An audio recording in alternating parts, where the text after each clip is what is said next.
Halo my friend, gimana kabar? Balik lagi dengan saya Lingga. Kali ini kita akan bahas film action dan horor yang berjudul Kodrat 2. Film yang disutradarai oleh Charles Ghazali akan menceritakan perlawanan seorang Ustadz Kodrat, yaitu aktor favorit kita Vino Gebastian, terhadap iblis yang mengganggu dan meneror mereka menggunakan iman dan fisik. Di mana istrinya juga terjebak di siklus kegelapan di sebuah pabrik, Azizah, yaitu Acha Septriasa. Jadi seperti apa ketegangan dan keseruan filmnya? Sebelum kita lanjut, ada baiknya kalian subrek terlebih dahulu agar tak ketinggalan konten menarik lainnya dari channel Lingga HD. Dan seperti biasa, letakkan posisi kalian di posisi terenak. Mari kita menyelam ke alur ceritanya. Cerita diawali pada seorang wanita bernama Aziza yang sedang mengalami kejadian buruk, yaitu ya. Setelah kejadian itu, Aziza mendengar keributan dari kamar anaknya, yang ternyata si anak sedang mengalami kerasukan roh jahat, di mana suaminya yaitu Kodrat sedang berusaha melawannya. Tepat di belakang Aziza, iblis lagi-lagi menyarankan Aziza agar bersedia jadi pengikutnya, agar anaknya selamat. Aziza yang tak tega dan tak ingin anaknya disakiti, ia pun bersedia menghamba pada iblis, tapi malah ini yang terjadi.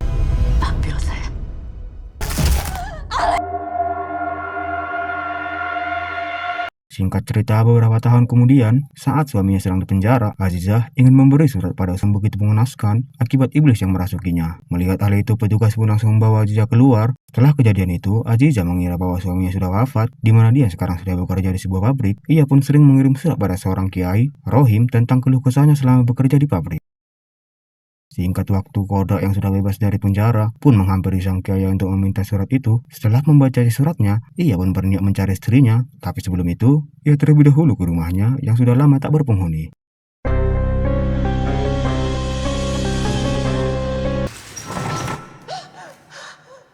Ya, tiba-tiba mesin bersih sendiri membuat suasana semakin mencekam, apalagi setelah ini. Ya, setelah lampu mati, Sri melihat sesuatu yang besar dan hitam, yaitu iblis. Di mana saat si iblis berhasil menguasai jiwa Sri, iblis pun mengarahkan Sri ke suatu tempat, dan inilah yang terjadi.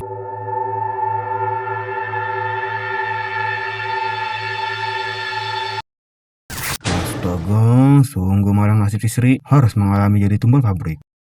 Sementara itu, untuk menyantap pesanannya tadi, pria tadi pun datang menghampiri Kodrat bermaksud berterima kasih telah menolongnya. Pria ini bernama Sukardi. Ia pun bercerita bahwa yang mengkeroyoknya tadi adalah satpam pabrik karena ia menanyakan kejelasan tentang kecelakaan istrinya di pabrik secara tak wajar. Tak lama satpam pabrik tadi pun datang, namun kali ini jumlahnya semakin banyak disertai kepala satpam. Adu mekanik pun terjadi. Sate?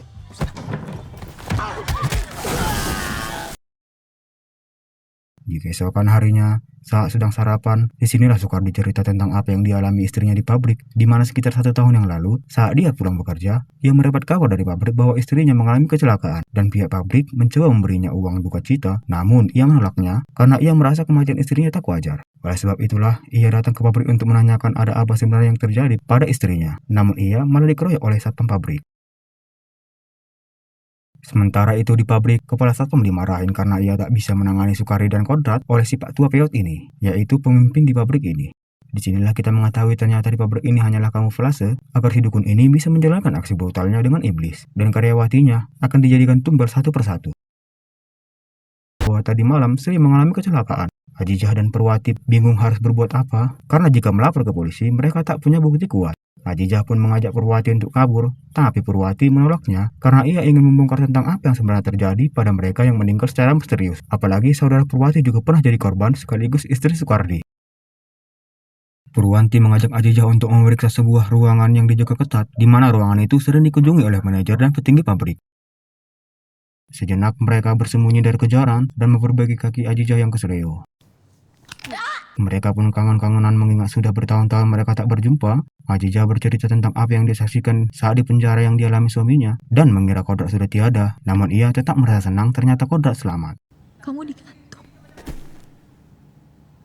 Kodrat menjelaskan ternyata Yang Maha Kuasa berkata lain, di mana dia berhasil selamat dari kejadian itu. Dan ternyata iblis akan terus memburunya kecuali Kodrat menyembah iblis atau meninggal dunia. Lantas Kodrat meminta maaf pada Ajijah dan agar diizinkan untuk memperbaiki semuanya. Tak serbuk apa itu, tapi yang pasti itu cukup ampuh menumbangkan Kodrat.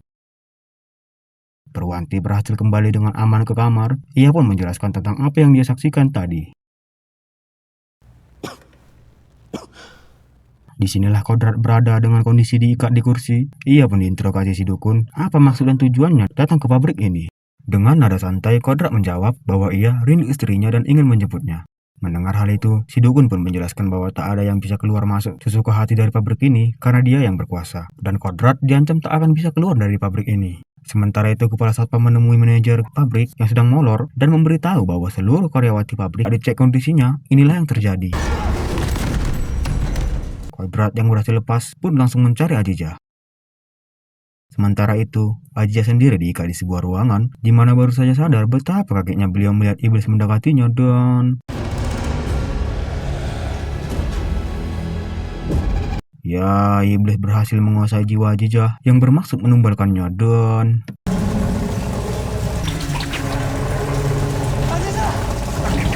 Beruntung Kodrat datang tepat waktu dan langsung mengusir iblis dari jiwa Ajija. Pendemo pun menuntut agar Ajija dilepaskan, tapi... Tak butuh waktu lama, Kodrat pun berhasil menumbangkan si dukun. Ya, dengan iman yang kuat dan fisik yang kuat juga, Kodrat berhasil mengalahkan para penyembah setan dan menyelamatkan para orang-orang yang tak bersalah.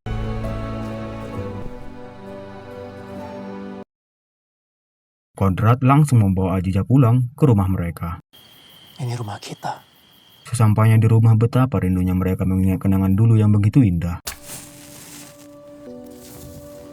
Ajija pun membersihkan suaminya yang tampak lusuh. Di suasana romantis ini jugalah, Kodrat meminta pada Ajija agar mereka kembali memulai semuanya dari awal. Mendengar hal itu, Ajija pun harus melakukan sesuatu agar Ajija merasa pantas untuk menjalani semua dari awal.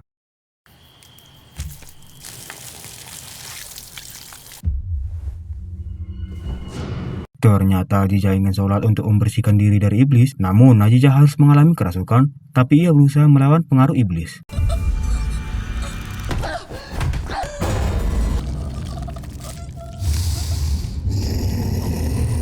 Kodrat yang mendengar suara gaduh dari kamar pun langsung menghampiri Ajija dan... Assalamualaikum, Ustadz Kodrat. Ya, begitu kagetnya Kodrat melihat istrinya dikuasai iblis, ia pun meminta agar istrinya dilepaskan, namun iblis meminta Kodrat agar sujud padanya dan mau jadi budak iblis. Sujud! Di keesokan harinya, Kodrat pun memakamkan istrinya dengan suasana hati yang sangat-sangat hancur. Tapi, dia tak tumbang begitu saja, dia akan tetap melawan iblis agar kepergian istrinya tak sia-sia. Kodrat pun bergegas ke suatu tempat karena Kodrat juga akan kembali. Tamat.